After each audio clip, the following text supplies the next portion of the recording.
नमस्कार मंडळी, श्री स्वामी समर्थ. स्वागत आहे तुम्हा सर्वांचं आपल्या मराठी यूट्यूब चॅनलमध्ये. स्वामी महाराजांच्या कृपेने तुमच्या सर्व चांगल्या इच्छा पूर्ण हो, हीच मी स्वामींच्या चरणी प्रार्थना करते आणि आज या नवीन व्हिडिओला सुरुवात करते. आज आहे 24 फेब्रुवारी, वार शनिवार आणि आज आलेले आहेत माघ पौर्णिमा. आपल्या हिंदू धर्मामध्ये अमावस्या आणि पौर्णिमेला विशेष महत्त्व दिलं जातं. प्रत्येक महिन्यामध्ये पौर्णिमा ही येते आणि प्रत्येक पौर्णिमेचं महत्त्व हे सुद्धा वेगवेगळं आहे. आणि त्यामध्ये माघ पौर्णिमेला अनन्यसाधारण महत्त्व आहे, कारण या माघ पौर्णिमेला भगवान विष्णू स्वतः गंगा नदीमध्ये स्थायी स्वरूपात असतात. प्रत्यक्ष देव या महिन्यात भूतलावर निवासासाठी येतात आणि महिनाभर नदीमध्ये स्नान करतात. त्यामध्ये तीर्थराज, प्रयाग, काशी अशा ठिकाणी ते निवास करतात. माघ महिन्यामध्ये प्रत्येक दिवशी स्नानाला विशेष महत्त्व दिलं जातं आणि हे स्नान जे आहे तर ह्या स्नानाची समाप्ती माघ पौर्णिमेला होत असते. आणि या दिवशी देवदेवता स्नान करून स्वर्गात जातात असं आपल्या शास्त्रामध्ये सांगितलं गेलेलं आहे. आणि म्हणूनच आपल्याला या दिवशी काही उपाय हे करायचे असतात, काही सेवा देखील करायच्या असतात. आज व्हिडिओमध्ये मी तुम्हाला एक उपाय सांगणार आहे. आपल्याला संध्याकाळी घरातून अशी एक वस्तू ही बाहेर फेकायची आहे. यामुळे आपल्या घरातील इडापिडा, वाईट शक्ती, अडचणी, दारिद्र्य नष्ट होऊन आपल्या घराची, मुलांची, पतीची अगदी भरभरून प्रगती होईल. असा हा एक उपाय मी तुम्हाला आज या व्हिडिओमध्ये सांगणार आहे. त्यामुळे तुम्ही व्हिडिओ शेवटपर्यंत नक्की पहा. चॅनलवरती नवीन असाल तर सबस्क्राईब करा आणि असेच माहितीपूर्ण व्हिडिओ पाहण्यासाठी बेल आयकॉनला प्रेस करा, म्हणजे जेव्हा कधी मी नवीन व्हिडिओ अपलोड करेन त्याचं नोटिफिकेशन सर्वात अगोदर तुम्हाला भेटेल आणि तुम्ही एक पण व्हिडिओ मिस करणार नाही. आज व्हिडिओमध्ये मी तुम्हाला 3 उपाय सांगणार आहे. तिन्ही उपाय अतिशय प्रभावी आणि महत्त्वाचे आहेत. यामुळे तुम्हाला शक्य झालं तुम्ही 3ही उपाय करा किंवा 3 पैकी तुम्हाला जो शक्य होईल तो उपाय तुम्ही केला तरीसुद्धा चालेल. आपल्याला हे जे उपाय मी तुम्हाला सांगणार आहे हे उपाय आपल्याला संध्याकाळी करायचे आहे. उपाय का करायचे आहे? जर आपल्या घरामध्ये सतत भांडणं होत असेल, ही भांडण नवरा बायकोंची असेल किंवा आपल्या कुटुंबामध्ये जे इतर सदस्य असतात त्यांचीही भांडणे असेल, त्याचबरोबर आपल्या घरामध्ये लक्ष्मी ही स्थिर राहत नसेल, माता लक्ष्मी ही अतिशय चंचल असल्यामुळे ती कधीही एका जागेवरती स्थिर राहत नाही. ज्या घरामध्ये नकारात्मकता असते, अलक्ष्मी असते, ज्या घरामध्ये माता लक्ष्मीला प्रसन्न करून घेण्यासाठी सेवा आणि उपाय केले जात नाही, त्या घरामध्ये कधीही लक्ष्मी स्थिर राहत नाही. लक्ष्मीला स्थिर राहण्यासाठी आपल्याला काही सेवा आणि उपाय हे करायचे असतात, तेव्हाच लक्ष्मी ही आपल्या घरामध्ये स्थिर राहते. आणि म्हणूनच कधी कधी आपण भरपूर कष्ट, मेहनत करतो, आपल्याकडे पैसासुद्धा येतो, परंतु तो आपल्याकडे टिकत नाही. आपल्या हातून, आपल्या घरातून जास्त प्रमाणामध्ये हा पैसा जो आहे तर तो खर्च होतो. तो कोणत्या कारणातून खर्च होत असतो. कधी कधी सतत आजारपण येत असतं किंवा अशा काहीतरी अडचणी येतात की कितीही इच्छा नसली तर तिथे आपल्याकडनं पैसे हे खर्च होत असतात.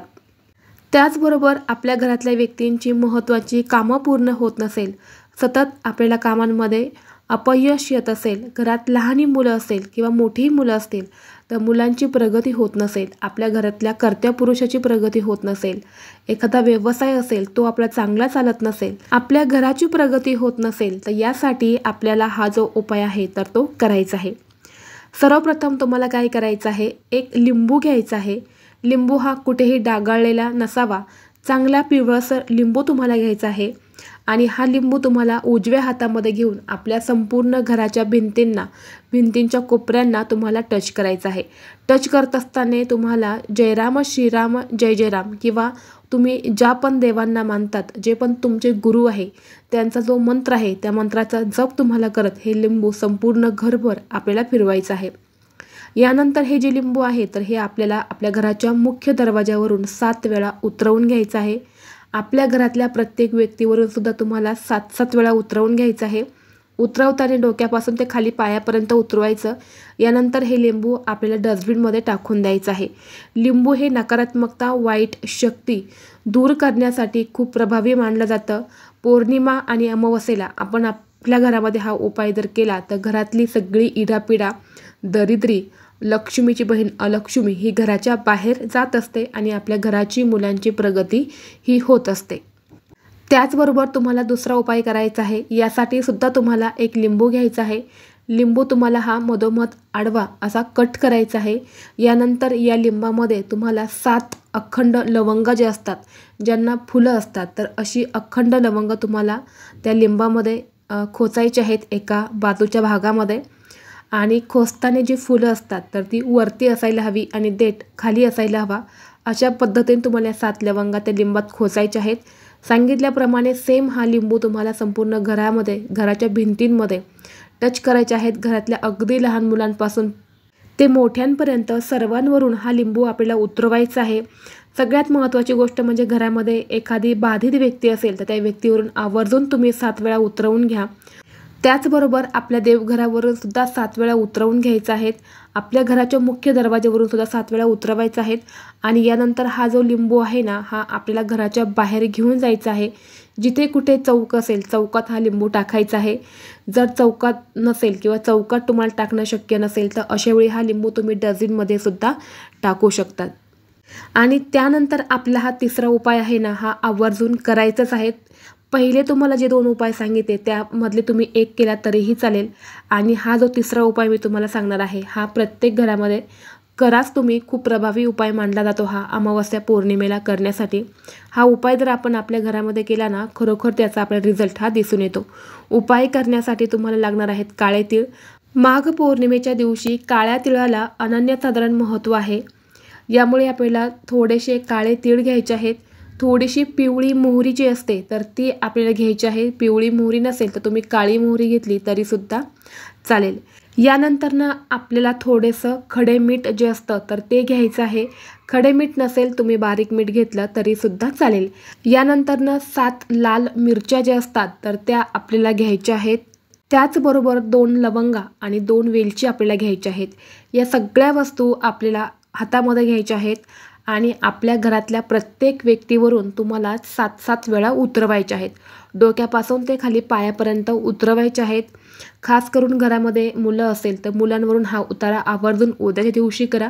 मुलांची प्रगती होत नसेल, मुलं सतत हट्टीपणा करत असेल, चिडचिडेपणा करत असेल, वारंवार आजारी पडत असेल तर मुलांवरून हा उतारा तुम्ही नक्की करा। घरात एखादी व्यक्ती सतत आजारी पडत असेल किंवा सध्या आजारी आहे तर त्या व्यक्तीवरून सुद्धा उतरवून घ्या। आपल्या घरातल्या कर्त्या पुरुषाची प्रगती होत नसेल, व्यवसाय असेल, नोकरीमध्ये प्रमोशन होत नसेल, सतत काही ना काही अडचण येत असेल तर त्यावरून सुद्धा तुम्ही उतरवून घेऊ शकतात। स्वतःवरून सुद्धा उतरवून घ्यायचे आहेत। यानंतर घराच्या प्रत्येक भिंतींना, प्रत्येक कोपऱ्यामध्ये टच करायचे आहेत। हे सगळं करत असताना तुम्हाला श्री स्वामी समर्थ, श्री स्वामी समर्थ या मंत्राचा जप करायचा आहे। किंवा तुम्ही ज्या पण देवांना, ज्या गुरूंना मानतात त्यांचा तुम्ही जप केला तरीसुद्धा चालेल किंवा तुम्ही तुमच्या कुलदेवीचा जपसुद्धा करू शकता। यानंतर ना या वस्तू आपल्याला आपल्या घराच्या मुख्य दरवाजावरून सुद्धा 7 वेळा उतरवून घ्यायच्या आहेत। घराच्या बाहेर घेऊन जायच्या आहेत आणि आपल्या घराचा जो दक्षिण दिशा असते त्या दक्षिण दिशेला तुम्हाला या वस्तू फेकून द्यायच्या आहे। फेकताना मागे फिरून पाहायचं नाही, तुम्हाला सरळ घरी यायचं आहे, हातपाय धुवायचे आहे आणि आपल्या देवघरातल्या देवतांचं दर्शन घ्यायचं आहे। ज्यावेळी आपण हा उतारा करताना मागे फिरून पाहतो त्यावेळी तिथली नकारात्मकता पुन्हा आपल्यासोबत आपल्या घरामध्ये प्रवेश करत असते। हा उपाय केल्याने आपल्या घरातील सगळी इडापिडा, वाईट शक्ती, नकारात्मकता जी असेल तर ती घराच्या बाहेर जाते। घरामध्ये अखंड लक्ष्मी नांदत असते आणि लक्ष्मी ही आपल्या घरामध्ये स्थिर राहते आणि यामुळेच आपल्या घराची, मुलांची, पतीची प्रगती ही होत असते। यासोबतच आपल्या घरामध्ये कधीही तुटलेल्या फुटलेल्या वस्तू ठेवू नका। काही घड्याळ बंद पडलेली असेल तर ती सुद्धा घराच्या बाहेर लगेच काढा। त्याचबरोबर मृत व्यक्तीचे कपडे असेल तर ते सुद्धा आपल्या घरामध्ये कधीही ठेवू नये। तसेच आपल्या घरामध्ये सतत भांडणे करू नये। यामुळे सुद्धा आपल्या घरामध्ये नकारात्मकता ही तयार होत असते। कारण घरामध्ये वास्तुदेवता असते आणि जेव्हा अशा तुटलेल्या फुटलेल्या वस्तू असतात किंवा आपण जेव्हा भांडणे करत असतो, घरात वाईट शब्द बोलत असतो, त्यावेळी वास्तुदेवता हे सगळ्या गोष्टी तथास्तु करत असतात। मग त्या चांगल्या असेल त्याही तथास्तु होतात आणि वाईट असतील त्यासुद्धा तथास्तु होतात। आणि म्हणूनच आपल्या घरामध्ये नकारात्मकता ही तयार झाली की घरामध्ये अशा अडचणी यायला सुरुवात होते। जर तुम्हाला हा व्हिडिओ आवडला असेल तर व्हिडिओला लाईक करा, चॅनलवरती नवीन असाल तर सबस्क्राईब करा आणि असेच माहितीपूर्ण व्हिडिओ पाहण्यासाठी बेल आयकॉनला प्रेस करा। चला तर मग भेटू असंच पुढल्या एका नवीन व्हिडिओमध्ये। तोपर्यंत सर्वांना श्री स्वामी समर्थ।